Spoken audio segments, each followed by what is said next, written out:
Hello everyone, welcome back to my channel called The Exceptional Knowledge. I am Niharika, and what we would be discussing today is employee value proposition. We need to understand two aspects. One, what is employee value proposition? Two, why should your organization or any organization for that matter invest in employee value proposition?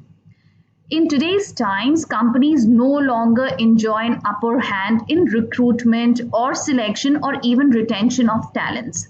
Today, employees have tons of options available. So, the important questions we need to ask ourselves as organizations are: A, how can you attract talented employees? B, how can you retain those employees? Right? So, you can do that by offering a compelling employee value proposition. Employee value proposition also refers to as employer value proposition. Initially, employee value proposition included compensation, incentives, other benefits that as an organization is provided to the employee. But the definition has now changed. In today's time, employee value proposition is an ecosystem of support, recognition, and values that an employer provides to its employees to achieve their highest potential at work. So it's no more the incentives, the compensation that's paid, but it is the value they provide, right? So employee value proposition is a specific promise that is made by the organization. It is a promise of providing certain values to the employee, which can be functional, which is like what kind of a work am I doing, then economical as to what compensation I'm getting paid, then psychological, what kind of value am I as an employee providing to the society through the organization that I am working with. So it is a specific promise of value to your targeted audience, which is your probable candidates or the current employee base. And it should be differentiating. It should be different from the other companies. It should be compelling for every employee to apply or be retained in your organization, and it should be very authentic. And it is consistently delivered through all touch points. So these programs of EVPs are supposed to be delivered day in, day out on a consistent basis. You cannot say one fine day that we will offer these programs and that's how your employee value proposition is created. No, if you made a promise to your employees, you need to deliver it every day, right? So that's what employee value proposition is. So how do you build that employee value proposition? First, you need to understand the industry you're operating in. You need to understand the context that you're functioning in, and you need to understand the current value proposition that you have, right? You need to understand the capabilities of your organization. What kind of employees am I looking for, right? What kind of workforce am I looking for? And then how do I engage that workforce, right? And what are the values that I wish to see in my organization? So first step is identifying your strengths, your weaknesses, knowing where you stand. Then we go on to second, which is create the value proposition. How do you create the value proposition? You align the capabilities of your organization and the employees, right? There are a set of employees who come with different skill sets. So how do you align their capabilities with your organization so you achieve that, right?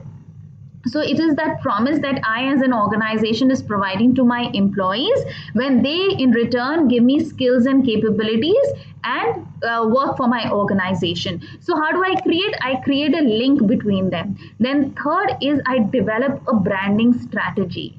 That is how I portray my organization, right? Within to my internal employees or even to my external customers, right? So I develop a strategy. I connect with my employees. I tell them to send out testimonials, write letters about how they have been associated with the organization and how they are happy to be a part of it. And then the last is to develop and implement a migration plan that prioritizes the action steps required to align the people and culture processes, right? So I've done all of it. When I align all my structures and the strategies, then I will be able to build the employee value proposition, right, for my organization. Then how do you create a brand for your organization? You integrate with the company value proposition, but you need to understand, why are we here? What are we doing? What are we here for? Why are we here to do, and what are we here to do, right? So you understand all of it first, and then you link it to the customer value proposition as to how the customers will feel connected and valued through what you are providing to them as an organization. Employee value proposition, we've seen it before. Shareholder value proposition, and community. At large, what are you giving back to the community? As a company, how are you being valued by the society is the community value proposition. So when you build upon all those four aspects of employee value proposition, you'll create a brand for yourselves. You'll create an image for your organization, right? So the purpose is that you have all these aspects of valuing the shareholders, inspiring customer loyalty at both ends. Here we're talking about your customer base as well, and the loyalty of the employees who are working for your organization. So when you make a promise that you will deliver all the benefits and the values and functional, economical, everything on a daily basis, they will be loyal towards your organization, right? Which eventually will also help you motivate, attract, and retain your employees. So putting all of these together will help you build a very good employee value proposition, right? Now, what is employment brand? We have understood what employment value proposition is. So, brand is basically an image of the organization that employees or people who are probable candidates have an image about the organization, and it can be on a different aspects of the job. It could be functional. Probably functional benefits is what the job is like. Is it interesting? Do I see my growth in it? Or whether it will be challenging enough for me to acquire new knowledge and experiences, and what will I be doing in the job? How will I develop professionally and personally if I go on to working with that organization? So all of it is related to functional benefit. Then is economic value. How will I be rewarded? Will I be compensated well? Will my efforts that I put into the organization, will I be compensated up to the mark? Yes. So economic value. Then psychological benefits. Very, very important in today's times and very crucial for every employer.